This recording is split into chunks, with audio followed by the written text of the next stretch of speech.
Good Friday morning. I'm Matt Carothers, and welcome to another installment of everyone's favorite 30-minute horse racing program. That's right, it's time for Blinkers Off. Generally on this show, we concentrate on the stake races that are going to take place on Saturday. Every once in a while, like last week, when we have the TVG Pacific Classic on Sunday, we'll go Saturday, Sunday. Folks, you are in store for a treat today because we're going to talk about stakes races taking place all Labor Day weekend, Saturday, Sunday, Monday. 3 Grade 1s at Saratoga. On Saturday, we have our spotlight race at Del Mar, the Del Mar Debutante for 2-year-old fillies. But the racing world really is all about what's taking place at Ruidoso Downs. The All American Derby on Sunday, the All American Futurity, somewhere in the neighborhood of $2.4 million on the line. That is Labor Day, that is Monday. And help me talk about big races in the quarter horse world, as well as other great racing action across the country. We bring in the co-host of the show for today, somewhere in the OC, a man whom I really appreciate him taking time off for this show from his busy schedule as an amateur golfer. He's Mike Joyce. First of all, I appreciate that. I really do. Let's be accurate here. I'm in Long Beach. It's a far cry from the OC. Okay. Well, I wanted to make it sound. It's more Snoop Dogg, Queen Mary, mating of Sublime. That's more. It's more. No, but I know you probably had to cancel a tee time for this morning, so that's very kind of you to join us. All right. Do you have a handicap yet? I know you just started playing. Yeah, my handicap is making contact with the ball. Okay. All right. But you seem kind of obsessed with it. Good luck with that, and good luck this weekend as well. When do you head out to New Mexico? We fly tomorrow. I think everyone's on the same flight. Me and Todd and Dave and the general, Chris Lee. We're flying out tomorrow early afternoon, I believe. I should probably check that itinerary so I don't miss my flight. You probably should. Do that after the show. We'll begin with the big race that you have on Sunday right now, the Grade 1 All American Derby, over $1.3 million purse in this event. First of all, are there horses that are running in the All American Derby this year that ran in the All American Futurity last year? Yeah, actually, there's a number of them. Prospect to the Top is probably the one who came out of the Futurity last year that has the best shot at winning.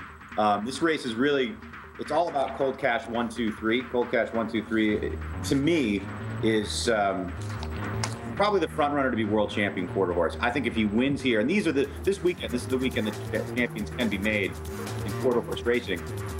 This Derby, with its $1.3 million purse, also offers a berth in the Champion of Champions the year at Los Alamitos, which is really a crowning race in the sport of quarter horse racing. And I think Cold Cash 1, 2, 3, what we saw in his Rainbow Derby, the way he kind of gutted it out from the outside post there to get a neck win, what we saw in both of his trials for the All-American Derby and the Rainbow Derby is that this horse, if he gets clear that gate, they're not going to run him down at a quarter mile. He might be the best quarter miler in the world, and I believe we'll see that come All-American Derby time as well. He's not going to be 5-2. That morning line is nowhere near what you're going to. So you think he's a standout in this race? Again, I'm such a novice with this. I'm looking at a runner like JLS, Mr. Big Time, who was beaten a nose in the All-American last year. Yep. Back in good form off of a strong win on the 19th of August. This horse, you just think it's all about the 2, but if it's somebody else, could that somebody else be the 6 horse at 5-1 morning line? Yeah, I mean, JLS Mr. Big Time is a really good horse, and it looked like he won that All-American Futurity last year, and Darryl Swallow's done a magnificent job. He actually brought this horse to Ruidoso last year, and the horse was almost lame when he got there. It was he had some bad feet on him, and they got him in shape for that All-American Futurity. Goes back to Louisiana, picks up another check in a Futurity down there, wins a Derby at Delta, and comes up the mountain, and he's really kind of finding his stride late. He's a very nice horse, and you could see he put up the 3rd fastest qualifying time. By the way, I know you're not a quarter horse aficionado, but these are just silly fast qualifying times. When you have almost half the field, more than half the field, running a sub-21-second quarter mile. I mean, it used to be unheard of for them to break. I think the first horse that ever broke 21 seconds was Kendall Jackson, but that was down the wind tunnel that was the stretch at Sunland Park. That we had 5 horses that went sub-21 seconds at the All-American Derby really speaks to the depth of this field and how good these horses are. I mean, that's an all-star list there. One Sweet Jess, the 8th fastest qualifier, is the track record holder for 400 yards at Los Alamitos. That is pretty crazy. Yeah, earlier this year in qualifying for the El Primero del Año Derby. So, I mean, this is just a stacked field, top to bottom. But that's how much I think of Cold Cash 1, 2, 3. I think winning this race, he'll be the #1 ranked quarter horse coming out of the All-American Derby should he win. And if he picks up another win in the Champion of Champions or another Grade 1 down the line, I don't see how anyone gets world champ from him. Okay, well, I mean, maybe he went over a sloppy racetrack, did Cold Cash a couple of starts back.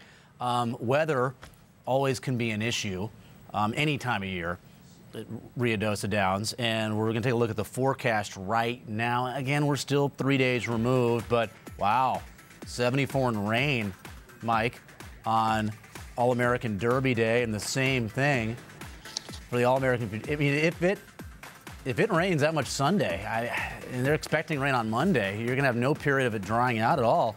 It looks like you could very well have a sloppy racetrack. Well, with All American Futurity. The saying in Ruidoso is, if you don't like the weather, wait 10 minutes. Right. It's really, I really don't know what we're looking at in terms of rain, because there's a 50% chance of thunder showers every day in the mountain. Every day, okay. It's not like California. And the storms whip in and out very quickly and rapidly. Yeah, and and it's not like California where it starts to drizzle on the 405 and they put the chain law in effect. Yeah, right, Storm Watch 2011. No, I got you.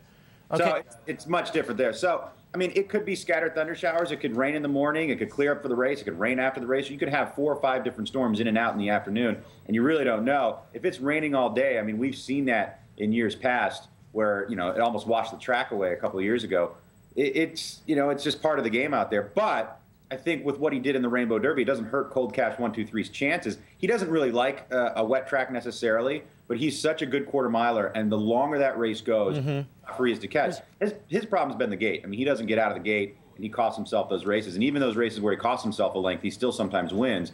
He is just such a good finisher, just has such a magnificent stride that it might not make a difference. Mike, that painting above your head, is that a small village somewhere in Europe, maybe in Germany? It looks like a small German village. Is that what that is above your head right now? I don't know. I stole it off the truck. Okay, very, very nice. Very, very artsy. I like it quite a bit. So you're going to play, and many of our TVG, if you have an account with TVG, you're going to play the All American Derby, All American Futurity double, which we offer. And you're recommending to single the favorite in the All American Derby for 2 reasons. You think he's a standout, A, and B, even if he wins, you think this double could pay something, because in your opinion, the All American Futurity is completely wide open. I think it's a good bunch. I don't want to say anything bad about Ochoa. That horse is magnificent in the Futurity, but I think there are 4 or 5 different horses. We have 2 really good fields, and from the time of the trials to today, I've probably gone back and watched. Like above average, which is really saying something, because they're always great. Well, they're always great. It's an impossible race to qualify. Right. Two weeks ago, you had 260 horses, and only 10 come back. So 250 horses never make it. They don't even have a chance. And that's how they determine the field for the All American Futurity. So no matter what, you're going to have an excellent field. But I think this year, the way the elements played out, sometimes they can make the field weaker, sometimes they can make it tougher. I think it actually made the field tougher because you had. Let's get in now to the All American Futurity. Jackie Martin will ride the 9 Ochoa, a 7-time winner of this race. You talked about those 26 trials that occurred on the 18th of August.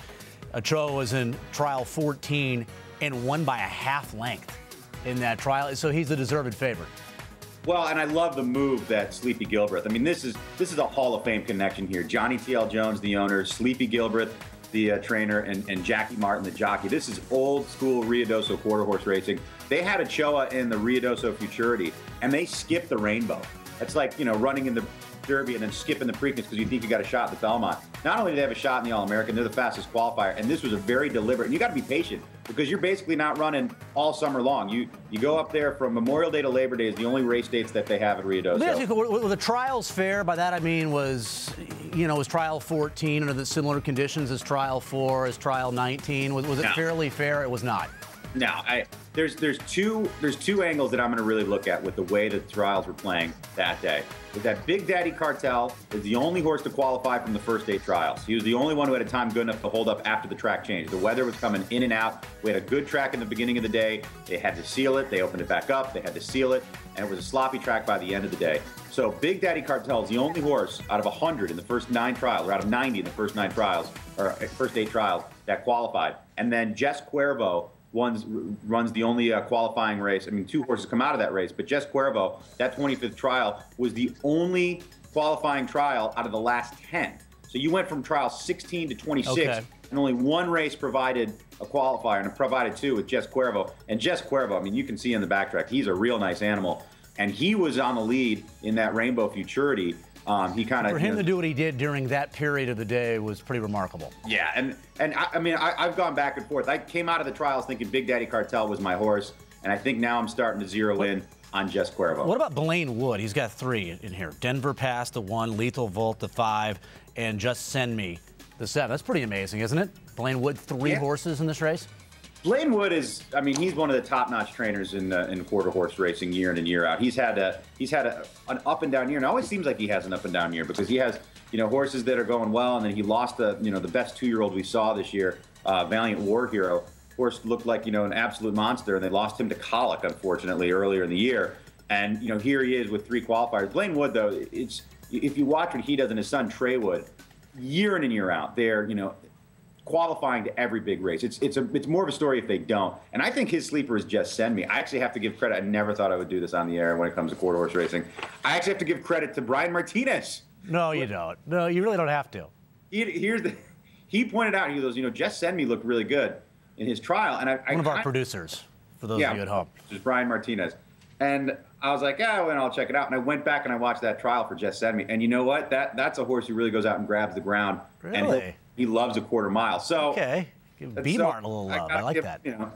Here's the other thing going on. If you want to talk about good stories for the All American Futurity, so this weekend is awesome because they have one of the biggest horse sales of the year is going on Friday, Saturday, Sunday night.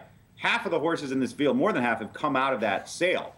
So you get to see the stars of tomorrow, in the sales ring, and then the next day, very cool. You see horses that went through that sales ring the year before. And it's a great sale. As D. Hubbard puts it on, and he says the 2 things that make his sale successful are liquor and lights. They have it at night.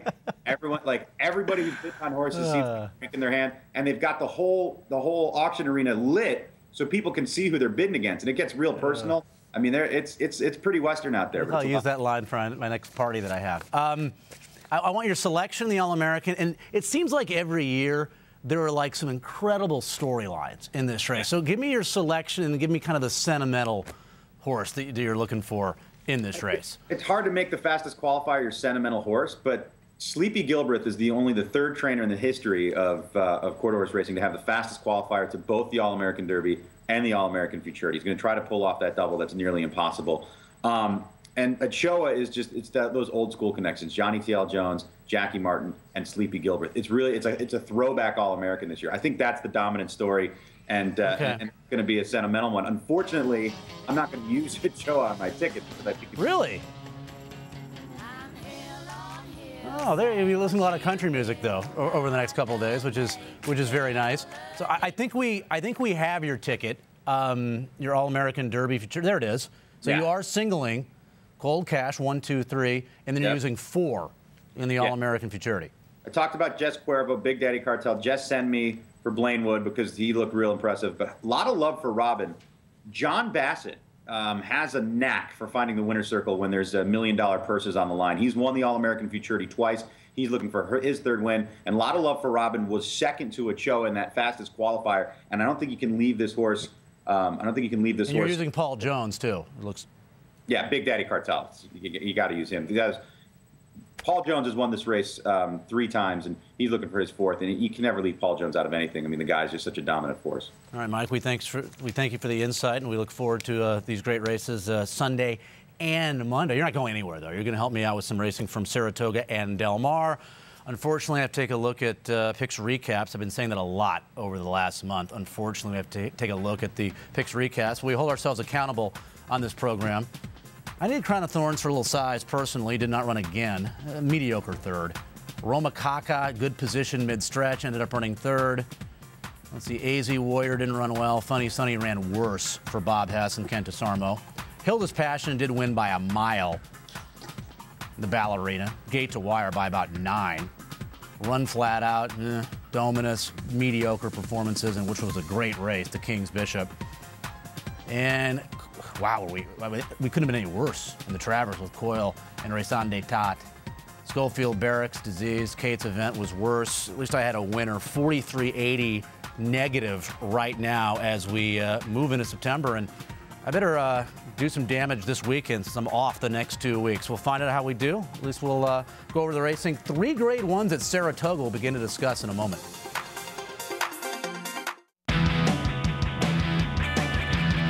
Welcome back to Blinkers Off. Time to handicap some of the great thoroughbred action we have at Del Mar and Saratoga. To Saratoga in a minute. We'll begin with our spotlight. For Saturday, the Del Mar Debutante Grade 1, $250,000. Del Mar Futurity for 2-year-old males will be closing day Wednesday. Mike Joyce joining me, not from the OC, from somewhere in Long Beach, California. Field of 10, Mike, assembled in this race. And 7 of the 10 fillies coming into this race off of wins. I found this race extremely challenging. How about you?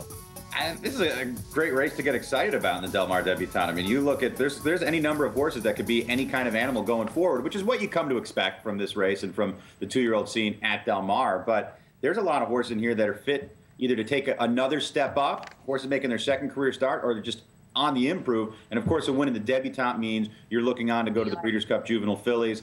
I think there's a lot to be excited about. I mean, you start with Dreamcaster on the outside for Bob Baffert. Yep. He's a filly that could be any kind. I know that wasn't the fastest race, but pretty good. 1:10-1 in her debut, and she looked good every inch of that race. She came out of the gate pretty sharp. She really galloped out well. I think she's one to really look forward to. And when she gets on the track for a second time, we all know how much these horses improve from their first career start to their second career start. And you can say the same about Wee Miss Frankie for Peter Urton, who not only makes her second career start, also gets Lasix for the first time today, and she's one that's going to look like she's going to take that extra furlong or extra 2 furlongs in her case and really go on with it. I mean, our expectations for Baffert are through the roof. I realize that. His barn's a little icy right now at Del Mar. Little icy. I probably just put Dreamcaster right in the winner's circle.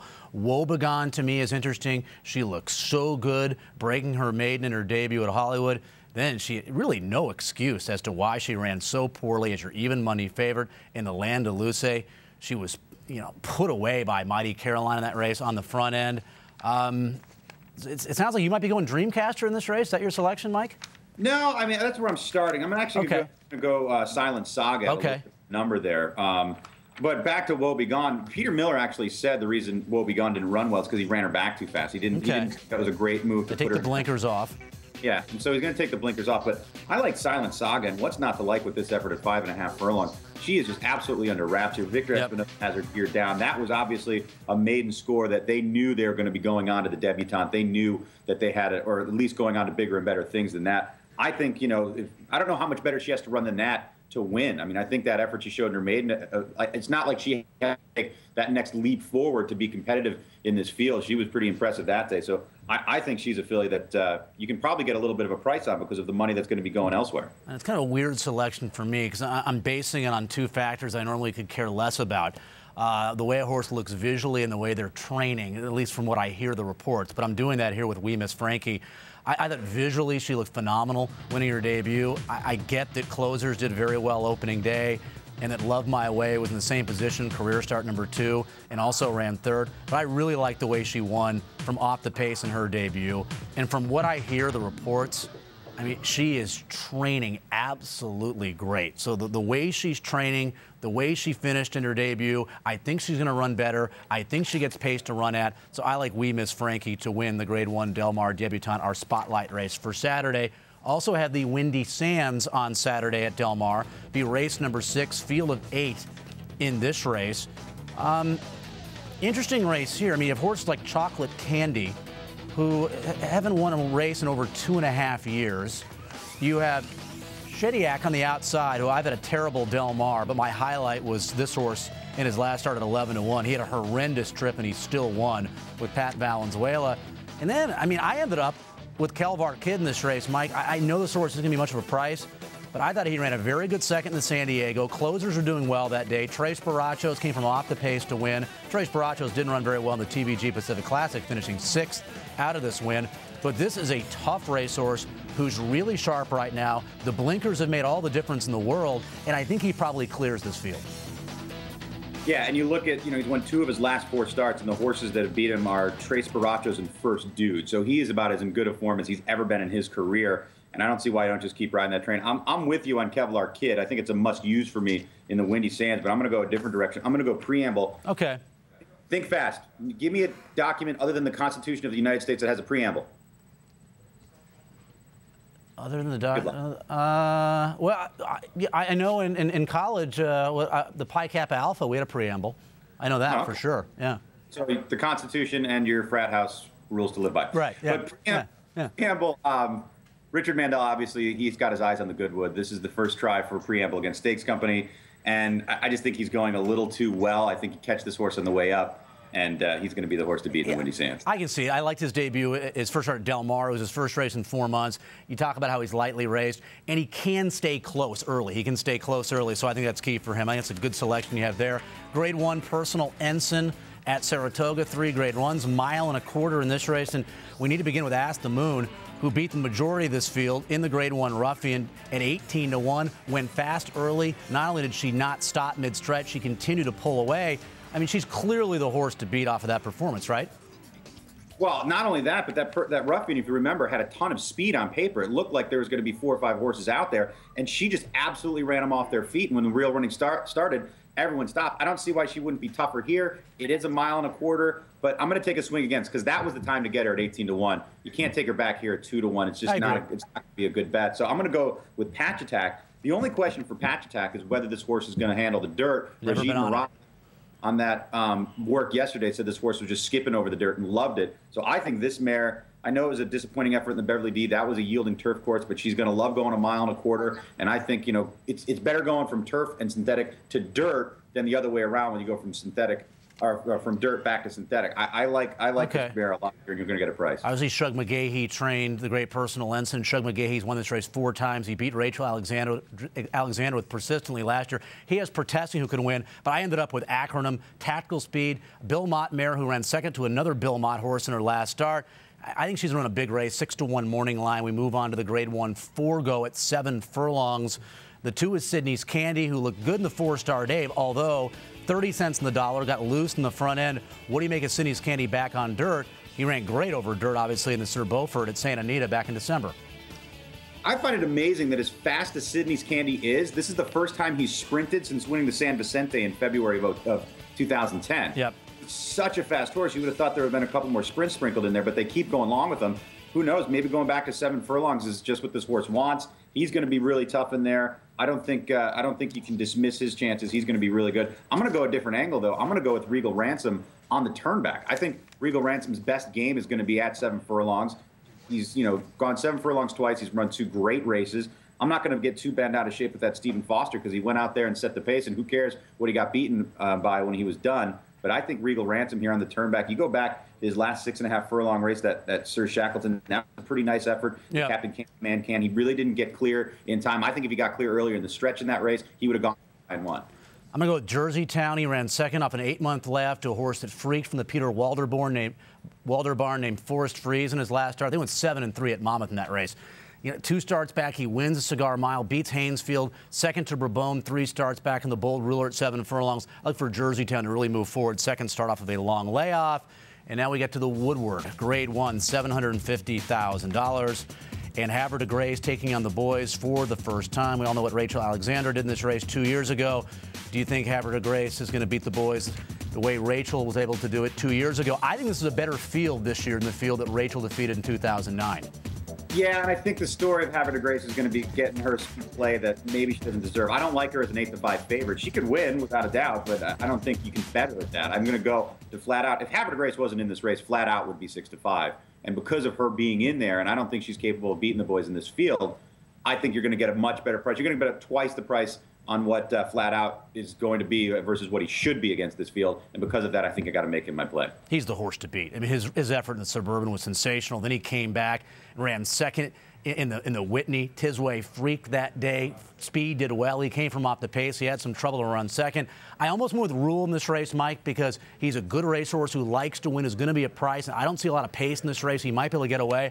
I'm going to go with a crazy long shot, a horse who's run very well at Saratoga in the past. That's Convocation, was 4th in the Woodward to Quality Road last year. I loved his win in his last start, putting away Icebox in the front end. He's 20-1 with Tactical Speed over a track that he really likes. So I'll go with Convocation. Massive upset. Rule's a horse to use, though, in the race as well. Less than a minute in program. Saturday play of the day. Mike, where are you going? Saturday play of the day? Can we skip right to Monday? Because I'm going to go Jess Cuervo in the All American Futurity. I just got to make that my number one. Okay. Pick. And the other thing with Jess Cuervo, it's the You and Me partners and Raymond Vargas. Raymond Vargas was the assistant to Jack to Jack Brooks, who won the All American Futurity 8 times. Jack Brooks still has input with the UME partners. He helped pick out those 3 horses that qualified to the Rainbow. Jess Cuervo was a horse he's been, really dealing with and helping manage, and Ring Vargas and things to get it done. Mike, I'm going to thank you and give my play of the day at the same time because I have 15 seconds right now. Thanks, Mike. Safe travels. Have a great weekend at Ruidoso Downs. Bay Rush will be my play of the day. The 1 in race 7 at Del Mar, or should be a price, cutting back in distance. Next time on Blinkers Off, your host will be Greg Wolf.